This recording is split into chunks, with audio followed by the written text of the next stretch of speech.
Greetings, members one and all of the Salivation Nation. Is the federal government, under the Department of Justice, forcing J.P. Morgan to exit its silver position? Let's explore.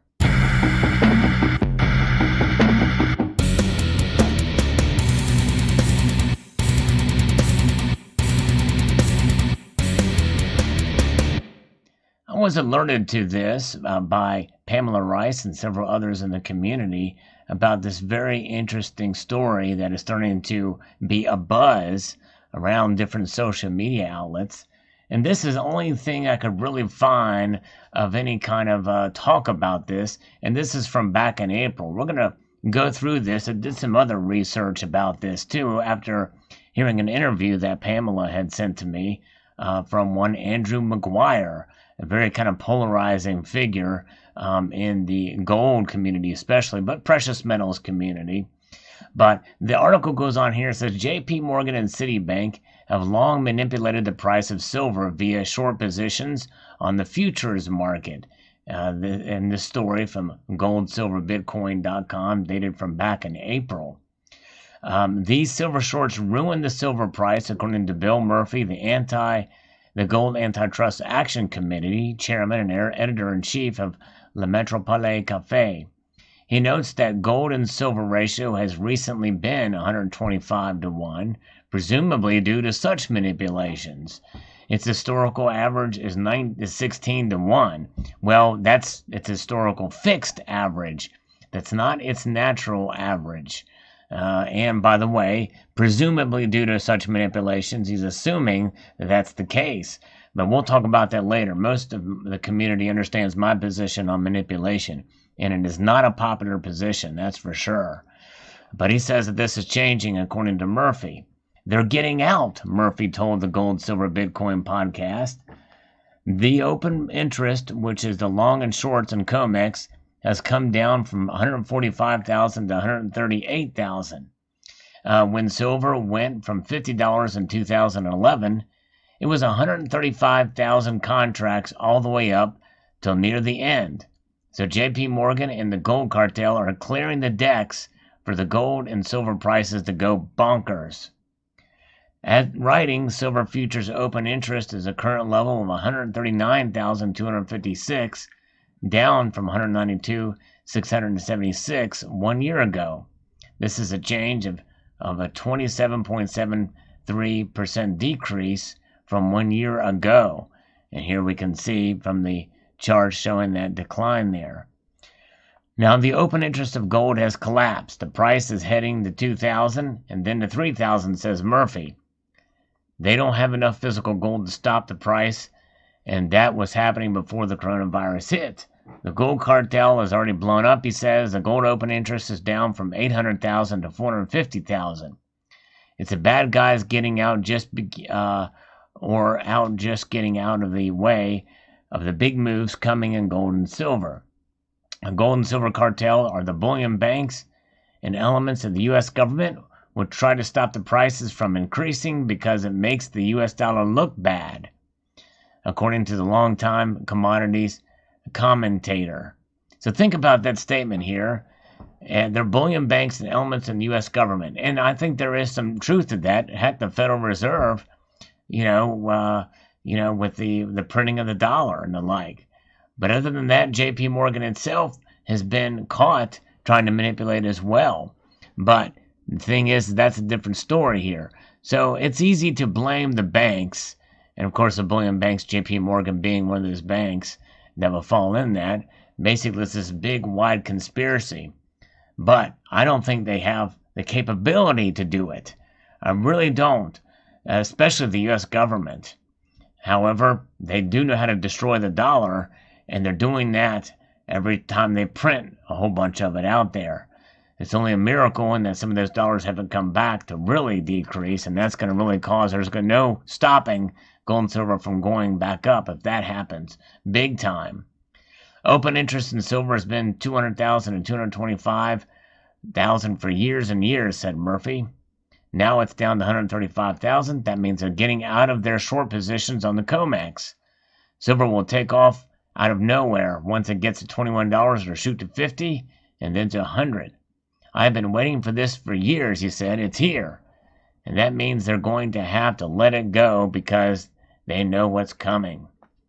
Which means that the big sell position, when it went down below $12 was just before this article was released. Silver has been manipulated ever since 2011 and run to $50, said Murphy. They've made a fortune for 9 years, winning every trade in a row for 9 years. Back in 2011, in the wake of the 2008 financial crisis, open interest in silver was 135,000 contracts during most of the parabolic price increase. All the way up until the very end, it went to 150,000 in last month. It was this low open interest that we have right now, all the way up, so JP Morgan wasn't in there stopping it. Murphy calls the bank a criminal enterprise. He isn't alone. The Justice Department once called JP Morgan's metal desk a criminal enterprise. I posted a video about that operation. It was highly publicized in this community here. The prosecutors charged the head of JP Morgan's global precious metals trading operations and 2 others in 2019, accusing them of conspiracy to conduct the affairs of an enterprise involved in interstate or foreign commerce through a pattern of racketeering activity. The Justice Department invoked RICO, Racketeer Influenced and Corrupt Organizations Act, based off the fact that it was conduct that was widespread on the desk and was engaged in thousands of episodes over an 8-year period, that it is precisely the kind of conduct that the RICO statute is meant to punish, Assistant Attorney General Benkowski told journalists. He added, "We're going to follow the facts wherever they lead, because it's across desks here or in any other bank or upwards into the financial institution." Murphy says the price of silver is going to be at least $100 this time. Once it takes out $50, that'll be breaking a double top, he said. JP Morgan bought silver all the way up in 2011. They've been manipulated ever since. There is one difference between the coming rise in silver price and what happened in 2008, according to Murphy. It's not coming down this time. But the thing is since April, it did go up, it did go down, and all around. And in reality, it's not breaking out much above the times when it was before the coronavirus hit. So there's that opinion there. But the thing is manipulation. Manipulation acts on the self-interest of those involved in manipulating. It's about making them money. It's not about holding down a particular metal for some big righteous cause. In other words, saving the dollar. Do you think the people at JP Morgan care about the dollar or its value? No. Well, yes, they do in a sense, but because they want to make their money on it. But they will make silver go up or down or all the way around, and it's other metals too. It was not just silver that was involved in this. So that's one thing to think about here. Now, I did look at this video that Pamela Rice sent me, who is my resident Secretary of the Treasury. Thank you, Pamela. And she pointed to this video from Andrew Maguire, who has been known to be wrong and make these huge, bold predictions about gold especially, and the manipulation about it, and has been absolutely wrong in every one of his predictions about this big buying of gold and everything like that, and it's going to go crazy high to $2,500. And so, honestly, he should have no credibility at this point, as he gives specific dates and says, this is going to happen, make sure you get your gold, because he is in a position of selling precious metals, and it is a borderline criminal. But never listen to anybody that makes any prediction because of so-called inside information or inside sources. But in this video, he talks about it, and he talks about the positions of what we have with silver. And they showed this year-to-date delivery notice from the CME, from the COMEX, and they showed this very sheet right here that I pulled from their website here that shows the deliveries and everything like that from the deliveries. And this number here was quite large, and that is the number of contracts. So you multiply that by 5,000 ounces, you get an idea of how much silver there is based off of this eye, which I guess is some sort of intake, which means it's being moved around.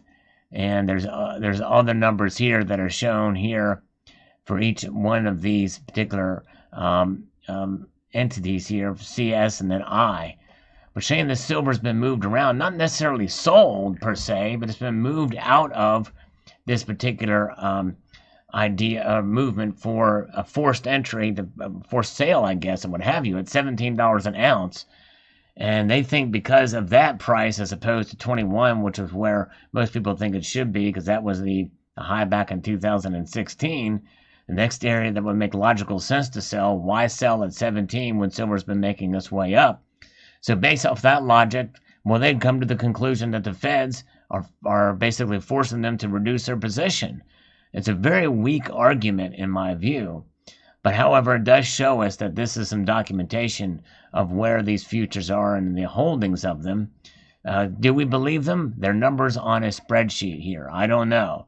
This is another spreadsheet that I kind of found here that showed some of these silver futures and daily total and the cumulative here for the micro silver futures here. And then the COMEX futures overall here, the daily total and the cumulative here through the end of June and into July. And there's a lot moved here towards the end of June. And these numbers going down here are kind of what they mean, the cumulative the cumulative contracts here taken in. But what I found quite interesting here that really does show their bolsters their argument to some point, that even though they're showing that movement of the categories of where the silver is at a certain level, the actual silver stocks are shown in this spreadsheet downloaded from the COMEX.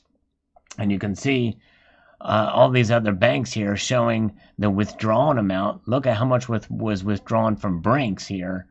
4,299.5 contracts here. And that was a downgrade in the change. And you can see that in other areas here from Delaware Depository has withdrawn. None have received, but has withdrawn over 3,000 contracts there. And HSBC, no activity here that they're showing. This is year to date, by the way. And JP Morgan, along with Loomis and other agencies here, show no movement. But JP Morgan Chase Bank has quite a bit. They obviously have the most. They have the most. And this is what they've got in their eligible and registered columns here. And maybe that's where that's not showing kind of necessarily the movement. That's actually the selling of the physical is perhaps what that is. Delaware Depository. You would think Loomis would show some of that activity too, but we don't see any. Brinks, it makes sense to kind of show that what's withdrawn. Maybe that's being moved into the physical market for other uses out there. Who knows? But nonetheless, we can look here. We can see that JP Morgan clearly has the most. And it makes sense because they hold the SLV. So for those of you who say that JP Morgan doesn't have the silver, I would say that this maybe provides some evidence that they do. Now, do they own this silver is another question. I don't think they own it. They're custodians of it. I think this is what we're seeing, a custodian, because they have to have some silver to back up their ETF, their SLV. And even as such, there's plenty more of those ETFs out there than there is the silver to represent it. But they have to have some. I would say that this shows proof that JP Morgan as a bank is the largest custodian of silver, but not the largest owner of silver out there. And so this is fascinating indeed. And I think this is why there is so much speculation about manipulation. But make no mistake, there is manipulation going on. And we saw it with these news stories that I covered. But there's not enough. There's no way they can coordinate a massive campaign to just squash the price of silver like they are saying. And there's no proof until I see something from a reputable news source that the Department of Justice is forcing JP Morgan to reduce its positions in silver. I've not seen any of that yet. We don't know to the extent of this manipulation, but my guess is there's been a push and pull. In other words, manipulation up and manipulation down for these short trades so that these people can make money off of those quick deals. In other words, they put out these bets into silver, these false buy positions, and then withdraw them after the price moves.